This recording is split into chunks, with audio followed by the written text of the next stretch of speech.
here's the timeline for independence for everyone else.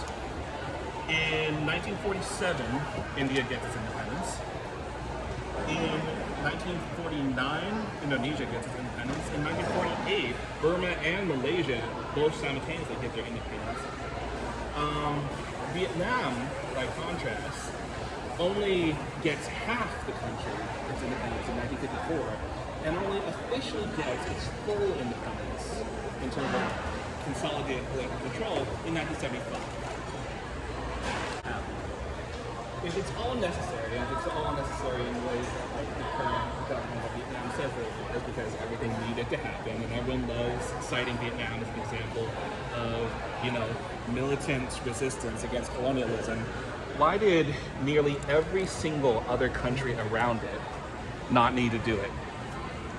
And that's what we're going to go ahead and start with for today. Now, in terms of activities, I do have activities. However, I have paper. I have crayon. If you'd like to indulge yourself, please feel free to go ahead and draw for yourself your own little village, which is to say, all you have to do is draw a couple of people and one thing that your village is known for manufacturing. And all you need is a village and one industry. That's it. They call it the August Revolution, and it's so stated because it's supposedly the formation of the modern nation state of Vietnam. However, there's a tiny, tiny problem. And that tiny, tiny problem is this. Its numbers. The total population of Vietnam at that time, around 1945, is about 25 million. The total number of Vietnamese Communist Party members at that time was about 20,000. And the total number and the maximum number of French who were ever in Vietnam at any given time was 30,000. It's 30,000 controlling 25 million. So you might ask yourself, how the hell do 30,000 people control 25 million? And the answer is quite simple. The answer is that Vietnam has actually never really been run by its royalty. The royalty collects taxes. Vietnam has a long history of being a vassal state of China. It's paid tithes and had direct control by China for like 1,000 years. But this obscures something fundamental, which is that in the actual historical tax record of the last dynasty, villages would just pay taxes by making shit up. They would just cut their own taxes that they had to pay by saying, yeah, we don't know who lives here. And you won't either. Here's the taxes. Don't worry about it. So, Hussein, what industry did your village decide to go with? Musical instruments. Musical instruments. Sick. Nice. Edwin, what about yourself? What village? Agriculture. And Nicole, what about yourself? Well, I didn't finish doing my village because I was being too meticulous, but mine makes linen. Linen. Linen, Nice. ooh. That's an actual. The problem, as it's presented to the communists in 1945, when they declare their independence, when they cite the American Declaration of Independence, is this: they can declare any independence they want. They are 20,000 relative to the entire rest of the population of 25 million. So the problem is this: they don't control everything, and they need to get the acquiescence and the acceptance of everyone else. And so, the early anti-colonial resistance, starting in 1945, works in coalition with them. However, there's one other detail, which is that prior to their own Declaration of Independence, the sitting government, even if it was a puppet government of Vietnam, reached out to them 3 separate times to try and hand them power. And their official position was, we will not be accepting power from any coalition government. We are going to go our own way. Even if 9 out of 10 people die in the entire country, this is a worthy sacrifice. The last king of Vietnam talked with the Viet Minh, the communists, to try and hand them power. 3 separate times to try and get them to just have a peaceful transfer of power over to the foreigners, understanding World War II is over. There are 30,000 French in Vietnam relative to 25 million. France cannot defend itself. They're going to want to retreat. And the official communist position was, we're going to fight to the death. Why? Well, the answer is quite simple. This woman right here, number 1 funder for the Vietnamese Communist Party early on. What should we do with it? What should happen to it? Why not? Everybody gets 5 tickets. Hello, here you go. It looks terrible, so I stopped. Would you like to accuse anyone at the table of anything to get their tickets? All right. Hussein is taking all of Sarah's tickets, and I will be taking 1. Accusing you of sleeping in. Okay, Val, would you like to accuse anyone at the table? Your goal is to get the maximum number of tickets. So they'll accuse him of having AIDS. Okay. We have no evidence of that whatsoever. However, Hussein is, regardless, losing all of his tickets. Val, you now have. Ooh. These. Nicole, would you like to accuse anyone at the table? Yeah, I'm gonna accuse him. Okay, good. That's the worst accusation. Yeah. All right. Yeah. No, but All right. if he was a landlord. Lone, would you like to accuse anyone at the table? Accuse her. All right. What are you accusing her of? Crimes Against Humanity. All right. Lone is going to get all of Nicole's tickets, and I get 1. And so, what we just ran a simulation of is what in Vietnamese history is called land reform. And the difficulty with land reform is this. No one has any fucking idea what a land reform is. Every single individual village had its own rules for ownership, for everything, which meant that when the communists came in and tried to establish who a landlord was, they had no bloody idea. This means that, as a result of that, when all the land reform came down and all the landlords got, what determines whether or not you were a landlord is basically who likes you and who doesn't. And so, at the end of the game, I started with 0 tickets. I currently have 1, 2, 3, 4, 5, 6 tickets. Hussein has 0. Val has 0. Nicole has 0. Lone has 0. And the only ones left are Edwin and Sarah.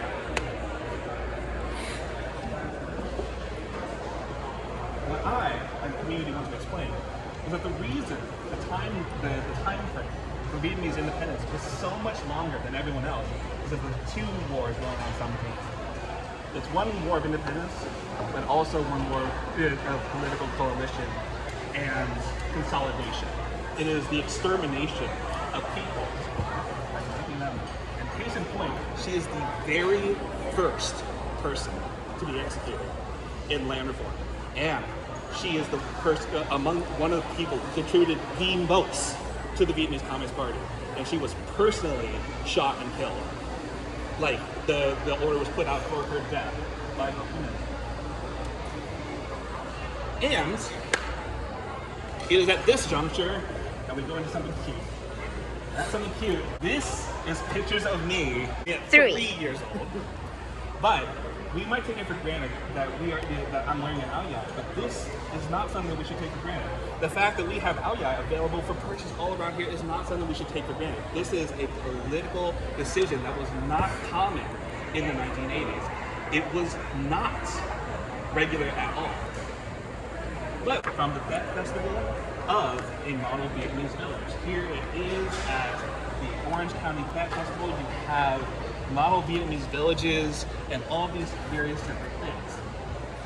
And I want to present this to you as evidence of something in particular, which is that.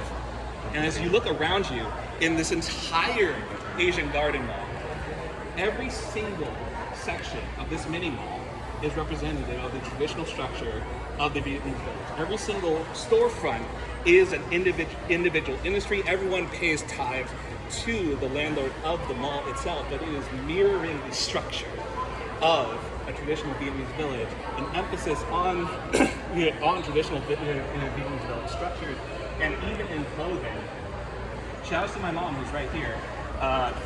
We have from the publications of the Tet Festival of 1992, my freaking baby pictures in the community newspapers. He was 3.5. Talking about it because after the war, because the revolution is supposed to be modernist, people did not wear aoyai. The entire tradition of wearing aoyai started from here and then got re-imported back into Vietnam. Because the revolution was against all the villages, all traditionalism, all of this. Us insisting on keeping all of this got brought back into Vietnam property. And courtesy of actually her. Here. On the bottom floor, all that stuff was not available originally. That occurred After 75, when just like he said, they take over the whole country, the schoolgirls used to wear traditional outfit, banned. Women wearing traditional outfit, they said that it is like bourgeoisie. Counter-revolutionary. Later on, when they start seeing how people here wearing traditional outfit, they said that looks pretty good. And then when they start having, open up to have people coming back in Vietnam to Vietnam, they see that it makes the people look a lot more pleasant. It's weird. And so we physically get to this location here. What we have here is courtesy of the OC Archives, a picture of what this location itself used to be. This used to be the home of Leonard Precision Products, established in 1952. It's a machinist, manufacturer, and inventor Leonard Zerloff. But according to Marlene Williams, who lived a long here time ago. prior to the establishment of Little Saigon, Westminster, before Vietnamese people were invited here, the city was broke. It's poor as hell. It was not incorporated yet. This was 1970. And there was effectively nothing here. You can actually see in the pictures is nothing. It is farmland, it's absolutely nothing. In particular, Frank Chow. He's Chinese Vietnamese from Haiphong originally. He left in 1954 when the country was partitioned. And crucially, there we go. So the CIA estimates that when the country was partitioned into a north and south, ceding the entirety of the north to the communist rule in 1954, the total population of North Vietnam was 15 million. Inside of a single year, 1 million people left for the south. So 1 out of 15 million. 1 million out of 15 million left for the south. The total population of all of Vietnam is 25. And Frank Chow is one of those people who left for the South, and then he came to America after all of Vietnam was consolidated under communist rule in 75. This entire area originally was set up with a lot more different Asian communities in general, because Vietnamese were literally the refugees and had no money. And so you can see at the center of Little Saigon the evidence of a lot of different other Asian ethnicities as well. There used to be sushi places here. Any of that whatsoever. Early refugees were split up as much all across America. It was official policy to not have any Chinatowns. In 75. This was just immediate. It was shortly after the repeal of the China Exclusion Act, and Americans still did not want Chinatowns to exist. Supermarket. You can see the little green circle on it. The green circle on it, if you are familiar with like the general like Asian supermarket thing, that is very similar to the green circle of 99 Ranch. That is because this is the very first location of 99 Ranch in Orange County, set up in 1978. The case in point. Official policy was not for Vietnamese to set up anywhere. However, Vietnamese didn't listen. But as resulted from that, because Vietnamese were split up everywhere, Vietnamese daily newspapers got set up for the basic raw function of where the fuck is everyone? Where do we meet up? And so what we have is this is a still circulating daily in operation. This is a physical newspaper. Not too far from here. You can walk there. Yeah, you can literally walk over to the station. It's still in operation to this day, but the roots of it, the reason they even existed to begin with, was to get people in contact with one another. People would Connected. People would put in their various details of what they remember of people in their families and their villages, and then they would get in contact. And now we have. So it was a way of connecting people. Yeah. I have now left all the paperwork for your villages over there. Now, from memory, please write 2 sentences describing some details of people in your village in order to get recontacted. That's what you need to put. The original population of this area, of Vietnamese people in this area alone, in Orange County, all of Orange County, less than 5,000. Current population is over 300,000. By the 1980s, over 6,000 Vietnamese were coming into this area every single month. Also, the local people of the area were not entirely happy about it. It was a common bumper sticker in this area up until the 90s, because I have first-hand memory of this, which was, "Will the last American leaving Garden Grove please take the American flag with them?" And that was just so. That's They, just, they didn't that's- like that's our just yellow specifically- flag. That's just specifically anti-Vietnamese sentiment. Yeah, particularly. They didn't like us. Also, back in Very much. 1986, when the local Vietnamese tried to organize a parade for Vietnam veterans, they were rebuffed by the city councilman Frank Fry, who said in a public statement that it is, in my opinion, that you are all Americans now. If you want to be South Vietnamese, you can go back to South Vietnam. Which no longer existed. That country stopped existing in Go 75. back in time.